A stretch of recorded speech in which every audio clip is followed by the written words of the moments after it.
乡亲好，欢迎大家收看出面台会，我是王小 K。我哋下到突然嘅新闻，后背呢，两柜台边嘅天气，农民准备嘅点用哦，到年高睇出快是10天咧。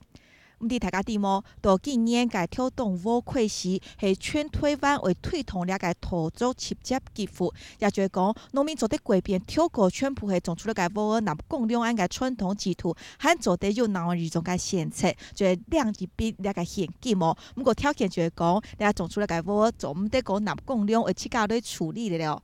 到底了嘅新政策，想要解决乜嘅问题，对在地嘅农民来讲，又有乜嘅影响？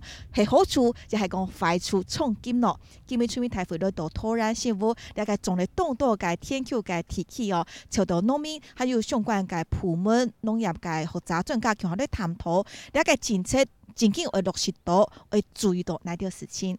因为下眼皮去到开工现场。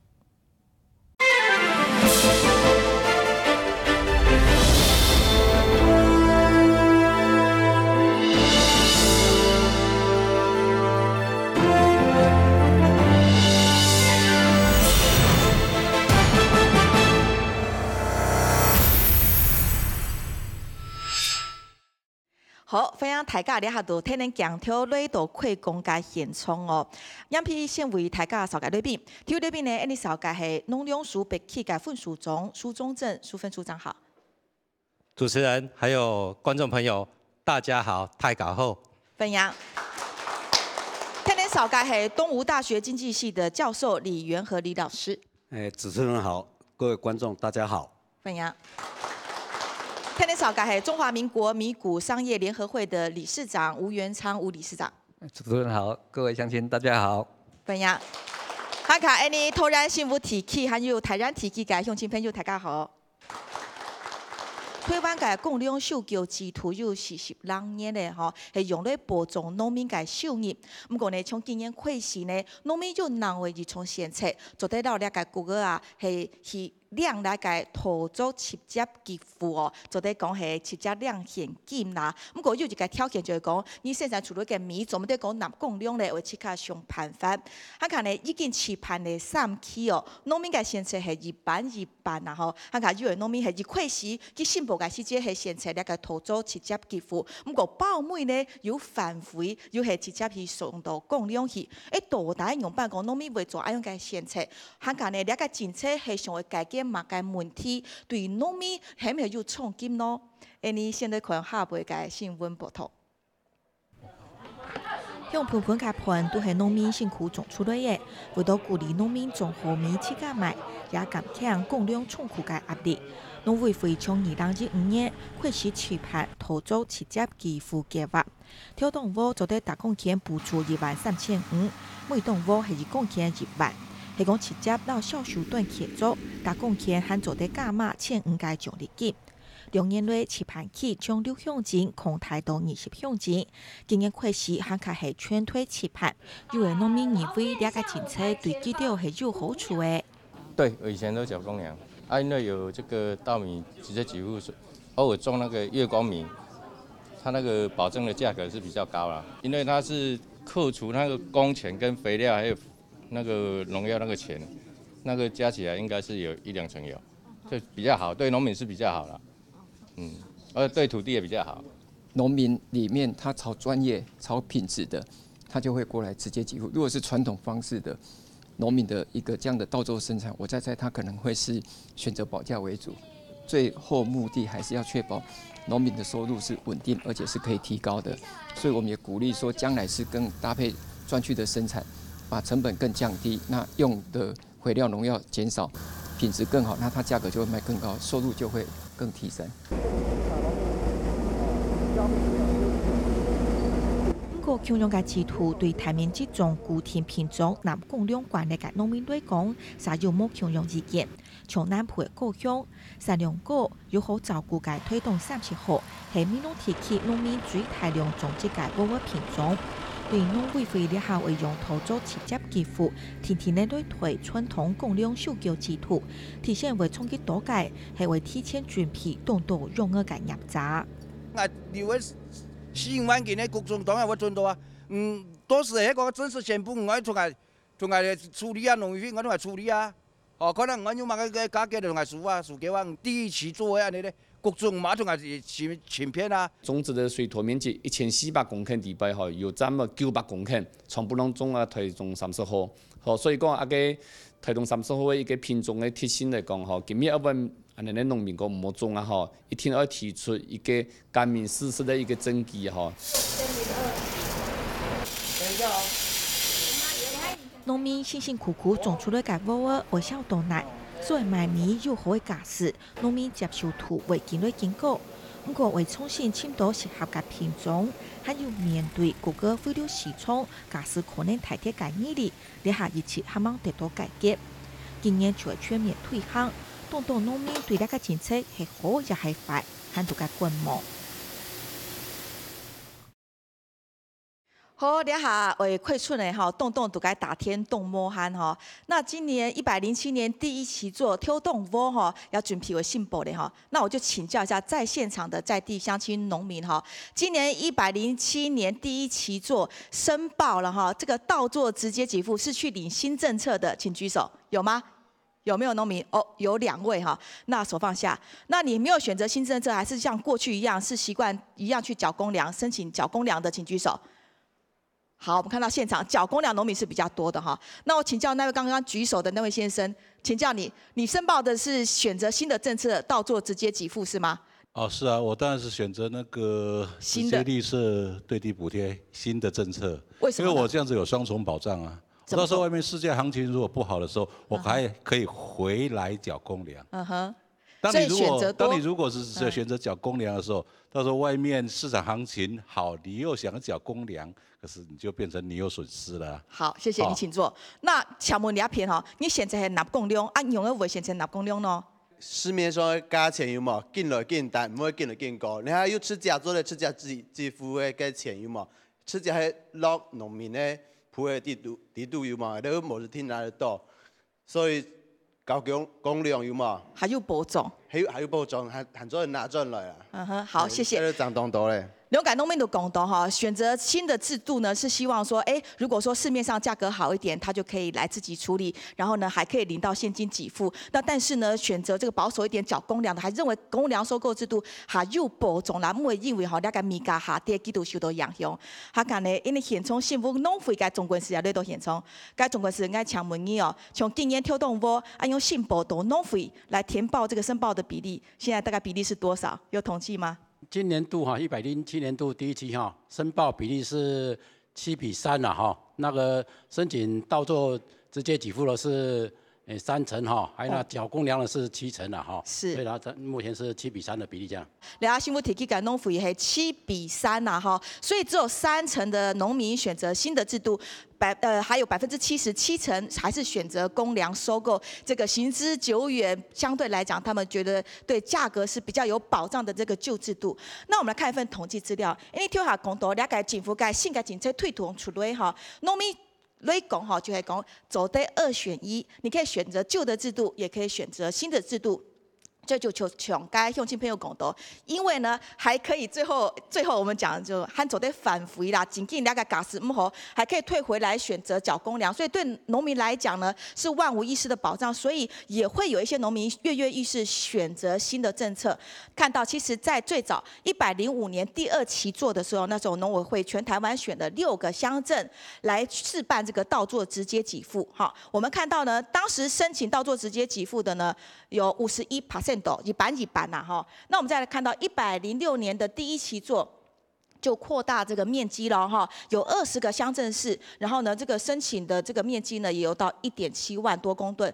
再来呢，同年106年改木一洞窝第2期的时候，又再更增加它的面积到全台湾50个乡镇，然后这个面积也变多了，一直到今年的107年的挑洞窝，全台湾目前现在的实际耕作的这个土地大概25到27万公顷左右啦哈。那这样试办的情况为用的hin，从105年来看。选择这个申请新的直接倒做给付的呢，有51%。不过到最后要申请要直接领取，也就是说在收割之后呢，就下降变成42%。也就是说在这期间就有人反悔，不要新政策了，我退回来还是缴公粮。那106年呢，这个差距就更大，53% 的人一开始选择新政策，可是后来呢，又把这个腿跟手抽回来，变成34% 的人去选择了这个原来的。选择新的政策，但106年也是一样，58降到42，所以我们就看到一个明显的一个数字的趋势，就是说，本来想要试新的政策，可是不知道是基于保守心态，还是基于对市面上这个股价不理想的状况，为了维持一家生计嘛，所以这个缴股的农民还是退回来缴公粮制度。我想请问一下分署长，就你们对这3期试办的结果的理解，为什么这些农民会反悔？理由是什么？那我们从105年第2期做开始所试办的这样子的一个稻作直接给付，其实最主要的政策目的是希望鼓励稻农朋友，我们希望提高我们的稻米的一个品质，所以希望直接、就是、不要求量那么多，对，要重质不要重量，是那我们是希望能够跟这个自由市场，也就是说种出来新鲜的稻米直接销售到我们的这个市场里面去，直接就把它食用掉。那我想这样子的一个方式，政府会再给予对地的一个给付，就是说每公顷，刚刚这边有提到，1期做我们是13500块钱，那2期做是1万块钱，但是如果有参加我们的稻米超契作集团产区的话，还有另外每公顷1500块钱，所以换句话说，1期做来参加我们的这个稻作直接给付的话，就可以领取1.5万元。其实可以领取这个现金，就像领红包一样，对农民来讲是好事。可是为什么农民后来没有选择新政策，还是走回这个缴公粮的老制度？是不是因为因为领了给付，你就不能缴公粮了？你生产出来的米就要自己想办法处理哈？那是不是处理流到市面上的谷子量变多，价格变不好，所以农民当然没有利润就退回来了？其实我们并没有取消保价收购，我们仍然维持。所以刚刚提到的是双轨并行。刚刚有我们的这个看到价格不好你就回来好了。徐新农友他这边也有提到说，对，如果市场价格不好的时候，他算一算缴公粮比较划算，他当然是可以回到我们的这个缴交公粮的这个行列。那李元和李老师，就您对这样子整个生产制度面的这个理解啦哈，农民之所以会反悔哈，会却步，这个原因是什么呢？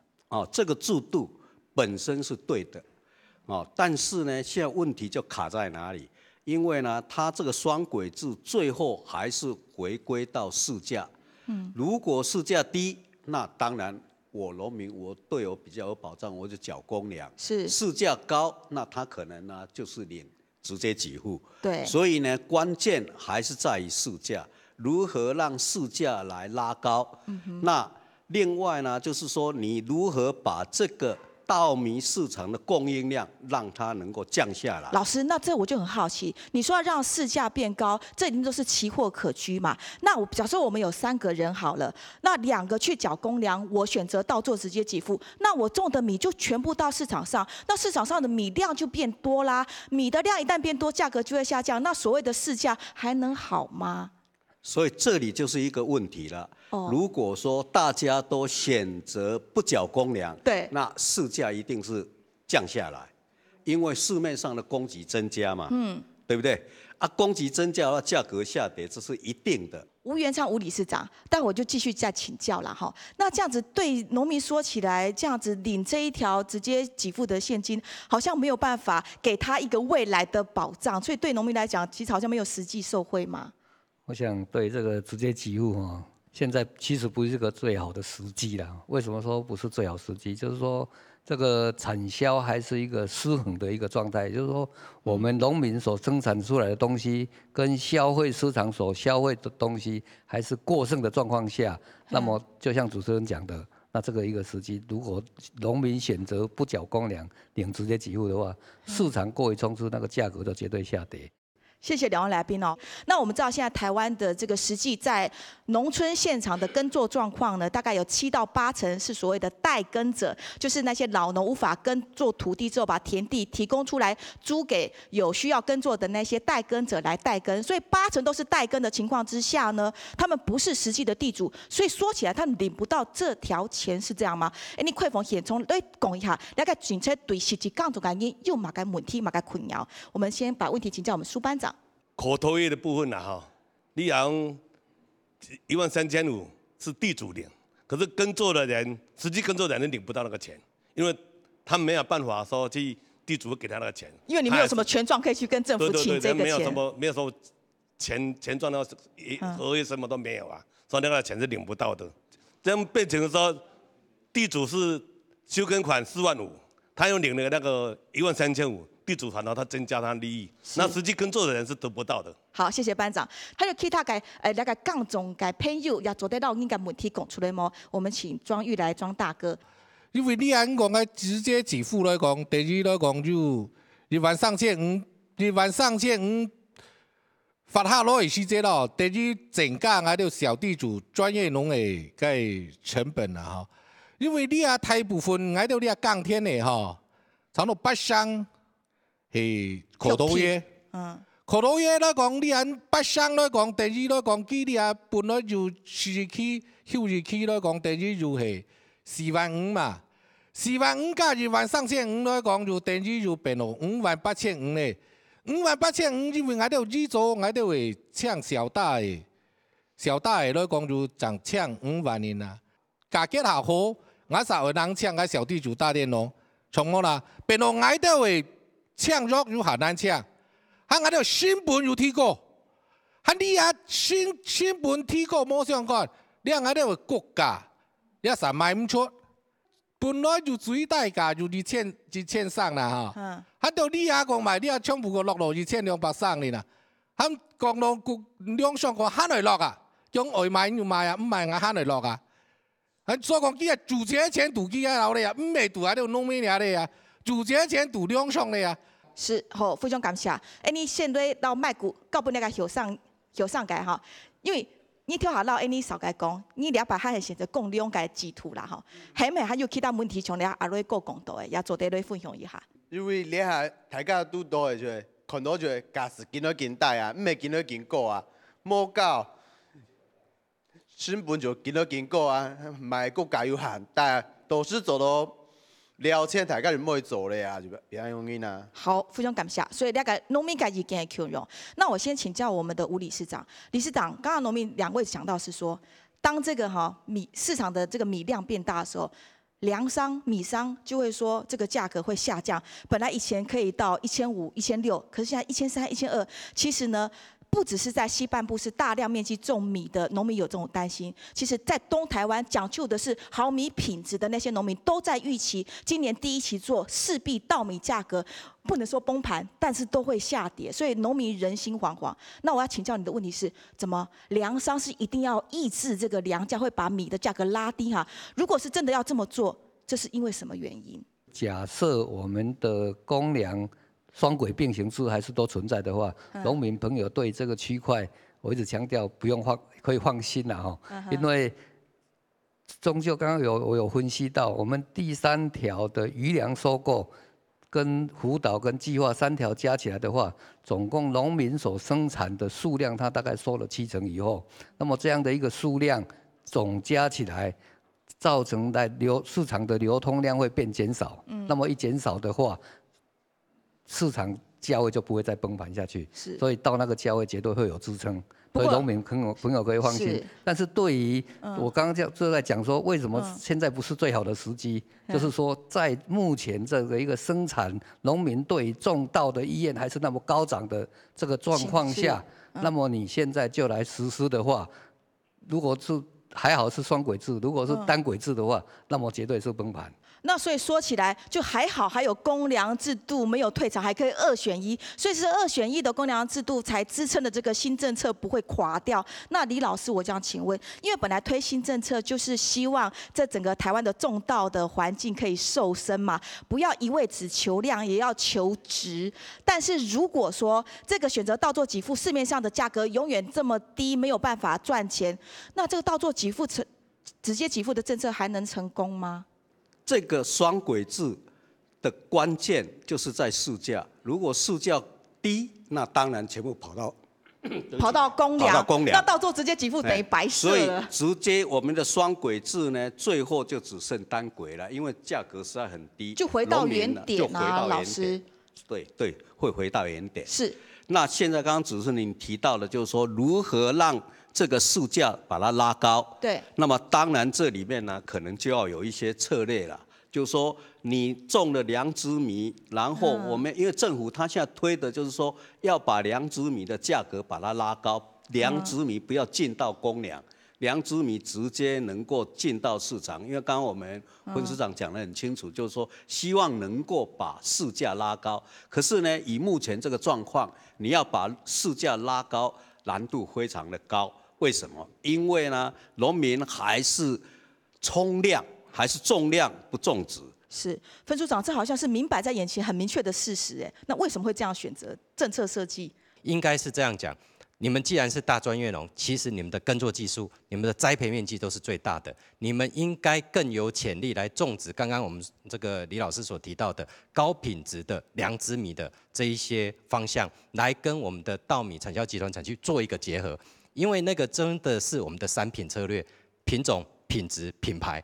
好，所以我觉得大专业农这一块，你们既然有这么好的这个经营技术、栽培技术，还有对品种的认识，应该来跟我们的汽作集团产区做一个结合。谢谢分处长。所以呢，讲到底呢，这个农民已经到了要自己想办法的时代了哈。可能过去那种保价收购的制度的那个时空不在。不过呢，现在农民哈又可以老农民哈想到讲，这家总该我又现在你听那度动态哈，因为这家做的来做唔对喏，你来看下辈个分析补充吼，来经历下农民拄到是一个困难喺度来。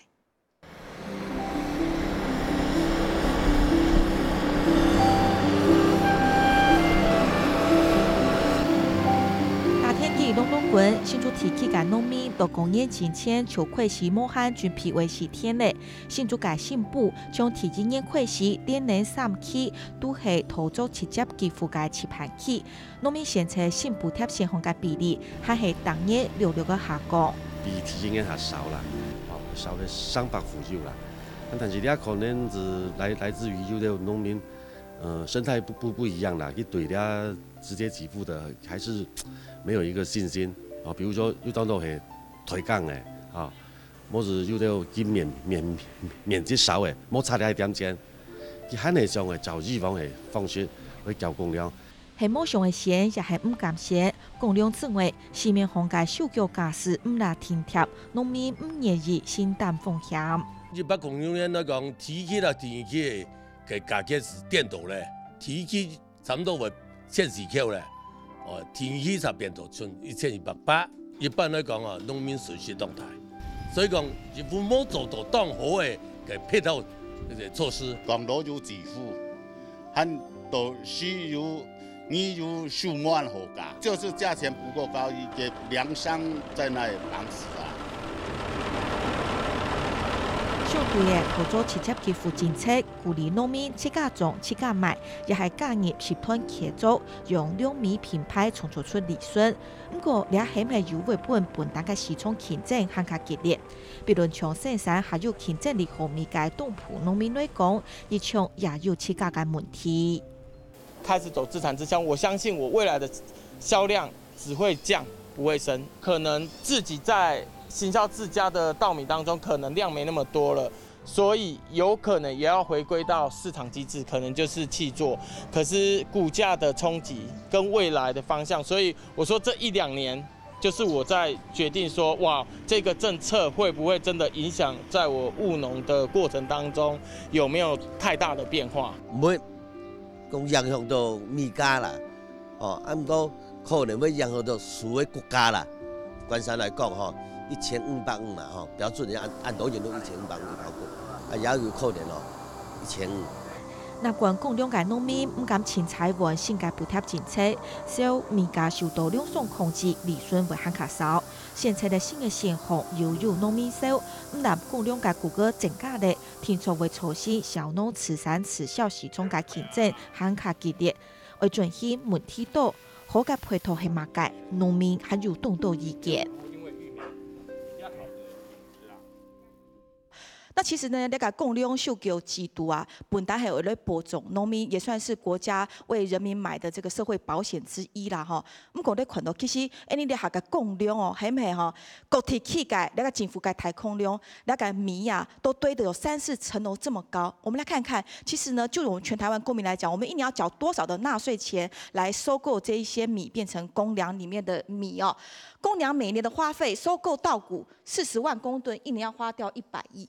那我们的公粮，各地的政府公粮到底囤积的米有没有爆仓啦？哈，其实呢，大概囤积来看，它其实3年都会做一些利用。第一年收购进来的米呢，就政府跟农民买进来的米做军粮、学武粮或者球粮。第2年呢，就放久一点，新鲜米没那么新鲜的，做加工、做酿酒、外销、社会救助等等，都提上面，你看米可能用的就叫球布也还。可能没有安活系的不好利用了，就做饲料跟堆肥。所以李老师，其实公粮制度早在好几年前，2009年的时候就有提出说是不是要废掉公粮制度这样子的一个讨论起来。公粮过于这个没有好好的管制，以至于爆量这情况，可能检讨是要检讨。不过您觉得对第一线农民会产生的冲击，这个保障或者是配套制度够完整吗？如果不够完整，像刚刚农民提出那么多的忧心，老师你有什么建议要给政府的？基本上，公粮收购对于保障农民收益，真的是一个非常好的一个途径了。可是呢，我们已经做了这么久，而且呢，其实用价格补贴也不符合世界潮流。所以呢，政府现在采取这个直接给付，目的呢就是要把这个稻作的面积怎么样把它移出来，去种其他作物。那么这里面呢，就是刚刚主任特别提到的，就是说你这个构想很好，但是配套怎么做？因为这里面有一个问题在哪里？因为你种稻的这个整个机械化的程度非常的高，而且呢，带根制度非常完整。所以整个生产链对我们老农来讲，真的是非常适合。所以为什么我们会转不过来？是因为呢，我习惯就是这样做。另外呢，你说好种其他作物，也想一想，也不知道可以种什么，也没什么保障。那我们呢，老农年纪也都这么大了，只要有保障就好了。那目前政府的配套看起来就是13500啦，老师。因为我觉得啦。这个13500，这里面对我们农民来讲，可能看得到吃不到了，没有实质的。所以呢，最后农民还是会回归到公粮。是，那理事长，我请教一下啦。现在农民第一线普遍一个担心，请问我们将来辛辛苦苦种出来的米，这个米价如果配合这个新政策，会不会就回不去了？回不去到以前保障我们一家老小可以温饱的那个价格，因为米就会慢慢进入到市场，虽然是正确的方向，可是我想请问一个问题：将来我们台湾的米价是不是会变成很稳定的低？这是农民最担心的。个人认为啦哈，所以应该是要达到一个产销平衡哦，有2个条件嘛，一个就是刚刚讲的，一直说转出去，降低生产量嘛；另外一个应该从增加消费量来达到一个产销平衡。那么就增加消费量的部分，个人认为说，像我们国人为什么食米消费量会一直在过剩，就是我们国人的消费习惯一直在改变。是，刚刚3位来宾都讲到，现在的政策目的是希望减量。然后品质提升，那我就问农民朋友、各位大哥，你们种稻米，自己有没有希望减量，然后品质提升？如果想要这么做，困难在哪里？我们开放乡亲朋友来提问。我们先请我们从大园来的这个陈班长。那我也是希望说，我们种好稻，种好米，卖好价格，那也就直接给付这一块，然后加去做，其实在于去做像我们新屋农会啊，我们苏班长还有我这边我们都算是去做主体。是。这几年来讲，米比较特殊的米种特色米，比如说以我们桃园3号来讲，前几年大概都是缺货了。有销路很好。销路算是好，因为也连续我们桃园这边连续7年了，拿到人家那个全国的比赛冠军。其实我们去做主体的话。我们新屋观音、大园这边都有我们都去做主体那其实你如果说以桃园3号这个来讲的话，因为你每一个代耕业者它也不可能说全部投入这个品种了。是啊。那你如果说先以部分来以契作的方式，因为我这边你如果说以契作的方式来讲的话，实际我是以100台斤加100块来讲，其实都高于这个了。那这个价格出来的话，它总收益有13万块，那等于它就不输于缴交公粮了。那我再请教我们采提该用尽该台目讲该线上阿哥。农委会记得讲就是我们不要求量，我们要求质。你贵种较好的品种，你要对你都降种，安都甲天体感应来讲，就难做到吗？很有困难呐。困难到哪？第一个就是说你的契作主体，它的销量有没有够不够？对，对。那第二个就是品种问题。好，我们这边我们的地区特色是我们的桃园3号，可是以我目前所知道的话。我们以义东企业3毫米，他们的9号是4000多公顷，以107年度第1期来讲，他们是4000多公顷的9毫米。那就是说，我们有没有办法去搭到他们的那个契作主体？再来就是说，他们提供出来的价格能不能够让我们去满足我们的这个价差的这个问题？谢谢。该会不会种风扇该阿哥？台这个好，爱种100甲吧哈。就是种100公顷的这个大的。问题很大啦。你如果说到时候直接给付的话，对我们来讲，我自己就亏了200多万了。13100甲的话，就135万啦。对我来讲是很大的损失啊。是。那我再问一下，其实你下农民讲伊古林，你有某种安豆，一种较好的咧米啦是希望几次爱用古林一丢啊？我知道这个问题啊，我也是我也契作啊。因为契作一个人只给你分3甲，我100甲你要分给其他的拿到哪边去？没有办法啊。谢谢那个采购，这样听起来是不是就是一定要？变相的减少农民耕作的面积，减少种稻的量，是这样子吗？还有没有农民朋友要提问的？再开放给大家。来，卡手，好，历史中医好。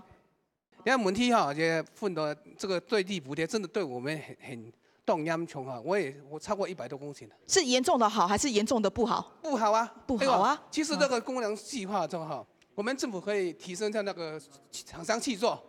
这个应该我们政府农粮署来做个，跟那个协商好你就像我们去做几公顷都没有啦，像我都对地补贴，我农地地主一领的，我一定要付给他，他都那个对地补贴你那个13500啊。对。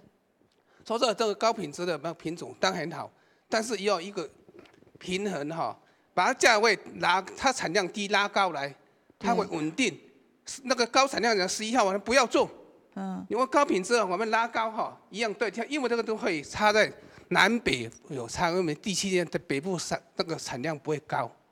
我们品质可以做起来，像桃山一样，品质一定输11号嘛台中还有一个呢，台南9号，是台梗9号太好品质，但是我们厂商我们北部还没有去做。是。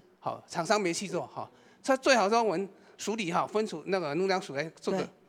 这是厂商调配品种对个没有保障。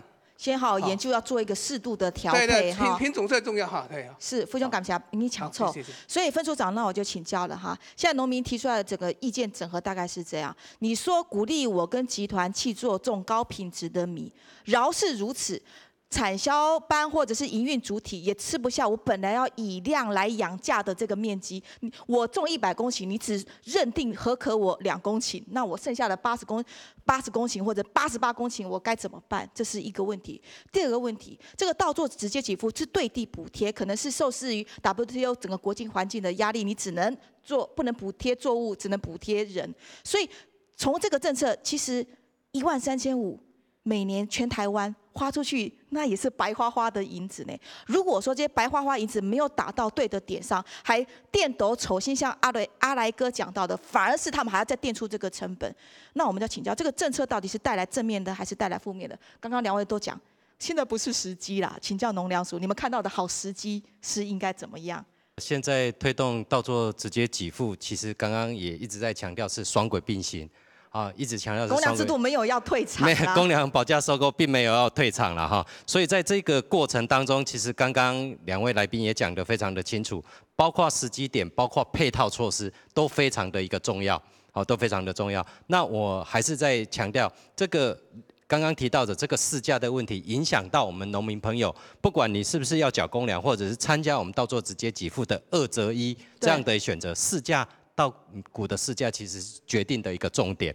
那这个市价其实在我们的双轨并行之下，其实它是一个动态平衡，它是一个动态平衡。你想想看，不会所有的全部缴到公粮仓库，假设这个成立的话，民间业者那些本来在市场面的。那些稻谷要去哪里？就流出很多米出来了呀。那就要我公粮就要释出啦，对不对？所以其实不会，一定是动态平衡。民间业者也一定需要稻谷来补充它的这个市场的一个消费量，所以一定会用价格来确保它的一个民间业者的一个市场的需求量，所以一定会有一个价格在那里支撑着。即使那个价格跌了，我的公粮价格也还撑在那里。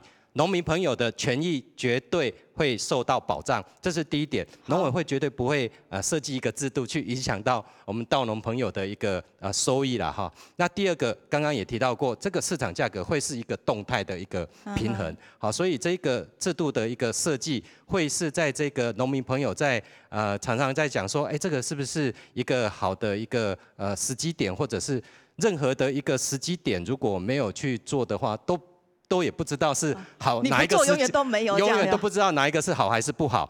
那我们也不强调说要跟着日韩说要去把保价收购取消，国情不一样，在我们台湾一定是会确保我们的农民朋友的一个权益，而且要稳定稻农的一个生产，因为这个稻米的生产在国家来讲还是一个非常重要的一个产业。那我想在这样子的情况之下，如果愿意让市价能够维持比较高的部分，势必刚刚所提到的，稻米产业要做一个调整。那这个调整呢，是不是2个期作都要来种稻呢？这个我们可以思考一下，是不是一个期作，我们选择一个期作好的米质的这个期作，我们来种稻米。那同样的这个稻田，在另外一个期作，我们来种杂粮作物，就是刚刚我们所提到的这个杂粮作物，以这样子的一个调整方式，让农民朋友慢慢的觉得这样子的一个双轨并行是一个好的一个做法跟政策，慢慢的就会转过来。双轨并行制度希望起到2个功效。第一个是守成保障农民的收入不要一下就垮台；第二个呢是积极进取，希望可以慢慢的转型走向这个全球的趋势，生产精致化或高品质的好米，然后同时要友善环境。所以重点在于这个政策要有积极的引导性。农民要问。你说要辅导我转做杂粮，你说要辅导我转型升级种好米，辅导的内容符合我们所需吗？你都可能还不会该补透。买卖的通路也是一个很大的问题啊，因为如果说一下那个两栋豆蒙因秀开始摸盘翻，可以买蒙因来价钱又跌下来，那么农民就会很痛苦，然后又成本又压在那里，无法回收，那么就会造成。应该像无限的负债那种感觉。跟邻居下去采收也是要用人工下去分装，还是这个问题就是老年化了。像地瓜的话，它也是很好种，问题就是它要分装，还要请工。比如说1分地的话，至少要10几个人。农民他根本不知道市场在哪里，你给我市场。我跟你讲，你要100公顷，我种100公顷。现在是没有市场啊。那你加工品加工的话，做加工有一定的量，它并不会是很大量。第一个就是设备上，希望政府可以多补助农民设备上的金额。然后第二个问题就是销路，希望政府可以帮忙推销农民的产品。冇波動價格啦，你差唔多啊！你嗰種農業喺度要東單頭呀，東塘頭嘅又係東馬嘅差唔多。喺農業生產要波動價格，你咪都幾好啊！大家你咪都會種，唔咩啊？黑讲吼，你大家都好习惯，每个人的这个食米量有增加，这个消费市场就大了嘛，哈，所以在生产端的农民不会想说，我种了那么多的米要去到哪里？你都捆哈，难道我们农民在座的乡亲这么辛辛苦苦种出来米，到底怎样才可以保障他们的稳定生计？然后对我们吃米的人来讲，也可以吃到好品质的米。其实大概不外乎就这几个啦：自产自销、契作跟缴公粮。那问题我就先请教一下。在地的农民朋友，就哈，该分署长有讲到，这个政策是希望一步一步的导引大家来做有竞争力的作物。所谓的有竞争力，就是有市场消费需求的。那可能我们目前现阶段听到就是杂粮作物是比稻米可能种起来更好。好比说你种番薯，种番薯的价格好像每拉毛一猴哦。种这个玉米或种这个大豆，大家很爱喝豆浆，这个都很棒啊，不要靠进口，我们自己种，听起来这个蛮好的。每年啊，这个每公顷的补助都是6万块耶，比什么补助都高。那我请教一下农民，接受辅导转做，你们碰到实际的困难都来。我们先请教苏班长。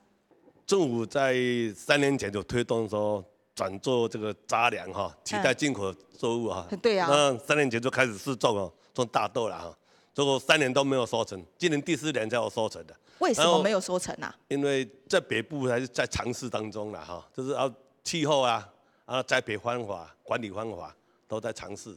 然后到今年106年才有成功的，一甲地大概有收1吨半到2吨左右，好，然后可是现在政府又说107年开始那个就地补贴的话，就4万5改成6万了哈。对啊，好多收耕是4万5了哈，种大豆是6万了，那个价差1万块1万5的话，种的人呢也是没办法拿到啊，然后到有时候回归到地主那边去的。种米种习惯了啦，米比较好种啊，机器设备什么都有啊。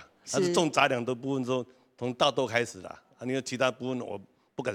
好，转种大豆哈，先陪3年，有这个心理准备啦哈。先谢谢班长，有没有在场其他也有转做杂粮的？来，我们来分享。这个是我们理事长是吗？我去年新竹种20几公顷，但是产量都目前在1000公顷。你说你种什么啊？杂粮黑豆。哦，你种黑豆。但是哈，这还是可以转那个。刚转做那个试验期呀，哈，但是我们这种起来有一个好处哈，他今年那个把土地养好，哈，那这样第1年今年哈把种到它品质好，所以你们种品质要做高品质的种子，这也是一个势必我们以后要走趋势，啊，那有没有碰到什么困难呢？困难就是产量不高而已。转做杂粮哈，虽然是一个政策目的要引导的这个方向，但是有一些困难。该总归是农夫该总归是应该抢门哈。其实听讲到一听增加那个消费量啦，所以这个米种到那么多，除了可以稍微瘦身一下，把这个种到市场人挤一点出去改种别的然后杂粮之外，那个米啊，增加去给豆烟加工也很动重要，农夫要去普通的方面么？加工厂方面加工厂目前农会嘛有白米加工厂了，最主要就是以桃园3号嘛哈。不然数量的话，我们去做的话数量没多了，差不多是一年差不多100甲寸啦，100哈，所以在量销售方面哈，所以我们说要大量的去做哈，销售方面还是有困难这样子的，说目前我们是120公顷，一年差不多600吨左右，目前。销售我们是桃园3号，就是以前连续好几年得了冠军米目前销售是不错了。目前我也正在推那米乖乖，还有我们那个米汉堡，我们那个田妈妈推米汉堡、米食产品那些，我们都有在积极在推广这样子。那销出去的量嘞？销出去也还好了，还不错了。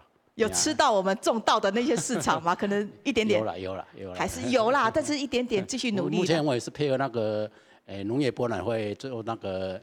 在销售这样子，是伴手礼这样子。谢谢总干事。你要偏袒农民，也就是上来台沟很多大园地区来的哈，来这个穿鲜黄色外套的这个农民朋友，所以推广很好，什么农粮的杂粮什么都会推广，但是说权力上的做的人实在很累。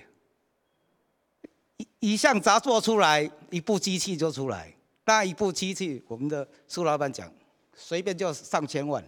哇，所以你还没有收成之前就要投入那么高的成本，这样，然后而且还是实验性质，有时候还要先赔3年这样。感谢这位大哥。那我们坐旁边的这位，你自己作为一个农民，请问你今年贵庚啊？ 62岁了啦。62岁，你想想看，你往后的人生，你会想要去地拼种杂粮吗？有啊，我有去种过了。哦，我有一块地有去种那个番薯啦。嘿，种得很高兴吗？种了以后吧，很高兴是很高兴了，可是在挖的时候很苦啦。挖的时候很苦，当然你收番薯没有机器可以收哈。有啦，有机器，可是那个很贵啦。哦，原来是跟收稻子就不一样。对啊，对啊，对啊，是啦。好，那我们听到农民的意思哈。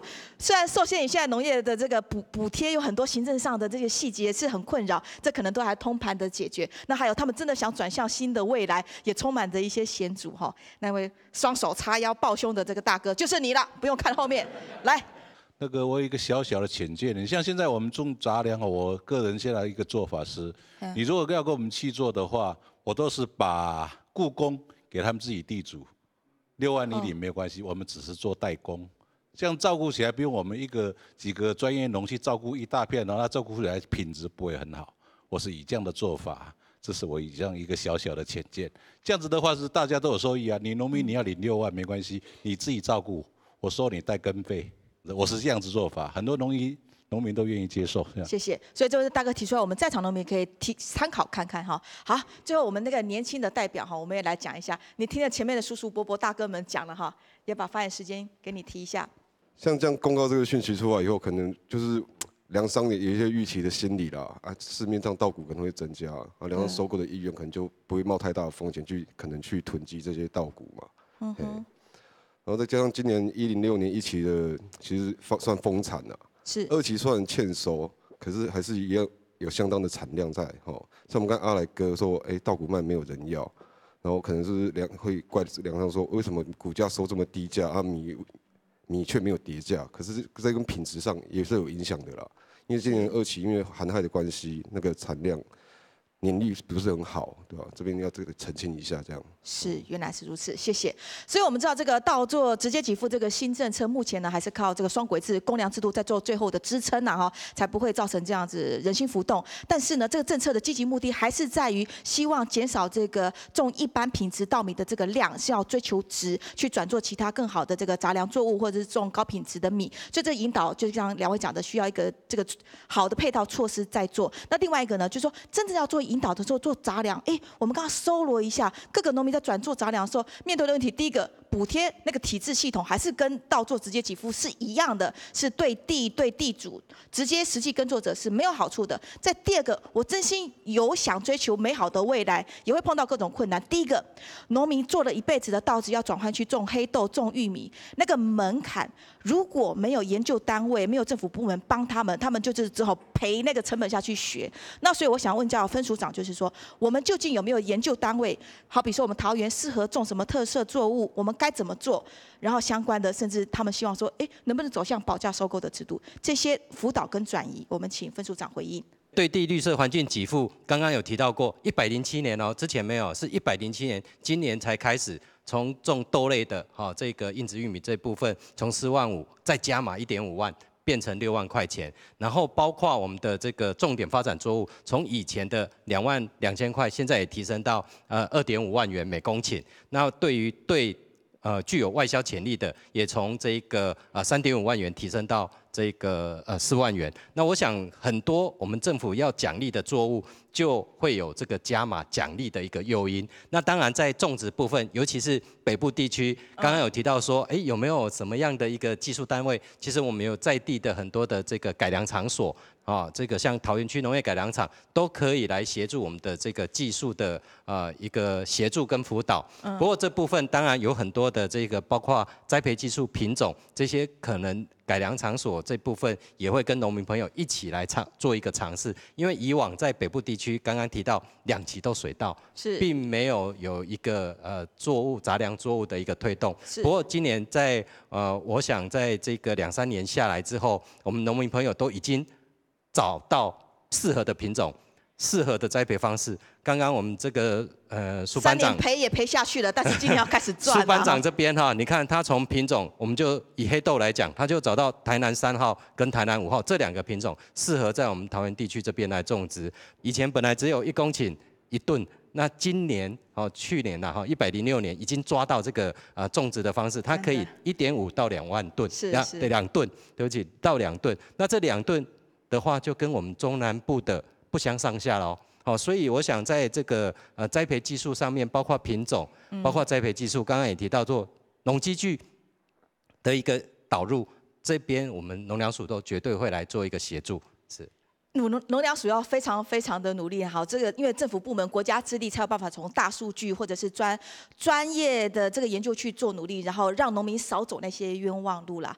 那问题我要请教理事长，你是米谷商会的这个全国理事长哈，这个米谷啊哈是我们过去台湾以农立国重要的粮食，但是呢这个国人食米量是渐次下降啦哈，所以刚刚要讲到说这个一定要增加它的消费量，我们的新屋农会总干事就讲，他们自己研发这个米乖乖啊哈，在做1年卖掉12万包啊，供不应求。可是12万包的乖乖需要多少的这个米的含量？那我们在讲到说，其实现在这个。其实农粮署做了很多米谷粉的研究、米的加工。您刚刚一直在强调说，这个消费量一定要扩增，种米的农民才不会那么辛苦，无法去化。那现在政府来讲，要来推这个米谷，你觉得做的有够到位吗？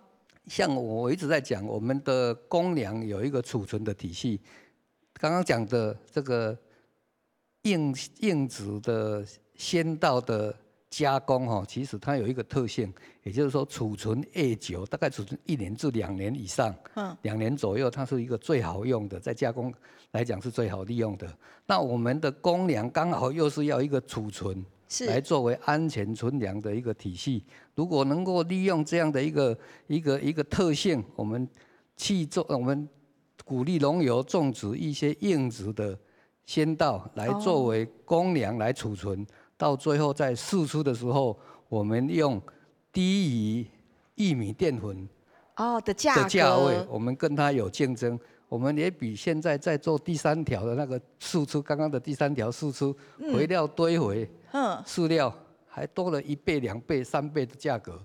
生意人要卖米也要卖这种方式。对政府的这个整个这个公粮体系的一个赔钱的部分呢，应该也可以降到最低。而且对于国人的健康，因为我们的米没有基改，玉米淀粉反而是基改的，我们的米都是无基改的食品，对国人的健康也可以确保。另外，消费量的一个下降，对国人整个消费习惯是一个很重要的因素了哈。所以我想，如果能够从国校的一个小朋友的一个从小的培养我想是一个很重要的所以我一直在想说，如果我们，尤其我们现在政府的公粮又那么过剩，如果我们能够把国产的米加注在让学校来办营养，小朋友来办营养早餐，我要问一下，从小那公粮的米是不是不好吃啊？哈。我们农粮署一直在推冷温仓库的一个公粮储存，所以公粮的米的品质已经提升很高了，已经提升很高，这一部分是没有异议的啦。所以我们现在学童的营养午餐啊，包括刚刚讲的军粮、球粮，其实他们都吃得很好的米，讲就会米很好，动好细，所以要扩增他吃的那个量。对，如果能够再加办一个，现在是午餐嘛，学午粮嘛，如果能够再加一个早餐，再加一个早餐的话，我想我们从小培养小朋友吃米的习惯，我们的消费量就能提升，我们就不用那么辛苦请农友要转做嘛。是。那李元和老师，其实我们看到现在的整个大环境也好，都是开始真的要找这个良质米的方向去前进。你刚刚听到农民第一线从一般的惯性大面积的种作变成良质米，再或者说纯粹种稻，再转成种杂粮。您听到各种乡亲他们提出来这个意见其实都是在现实第一线碰到一些门槛、一些困难。最后您也可以做一些总结跟建议。是的，我想刚刚听到我们很多农民先进提到说产量很低。那这里可能呢，就是因为杂粮作物它是一种对土壤气候非常敏感的一个作物，所以呢，你要种的时候，你在南部种的品种拿来我们北部种呢，可能就产量会受到很大的影响，因为我们南北气候差异还是很大，土质也不一样，所以呢，你转做杂粮。尤其是豆类，那这个品种跟这个气候土壤非常敏感，所以啊，刚刚农民他就亲身以身试法，去赔了3年，才知道适合种什么。对啊，所以这些就是我刚刚建议说，政府你要去选适地适种的作物或杂粮，让农民来引导农民来种，是不要让农民这么辛苦自己去尝试。是当地的农业试验场所能够配合这些作物来推动生产技术管理方面来帮助农民。而家政策嘅弯心，从退通到弯心要水到渠成，可能不只是前端的现金补助啦，这后续相关的整个辅导的产业都要建立完整的机制。那当然也是农民今天念之在兹，也希望我们的公部门两部分还会继续加油。今日出面台风呢，当讲到度突然嘅新闻快讲，非常感谢大家到安尼共下关心了解农作嘅议题。安尼再会。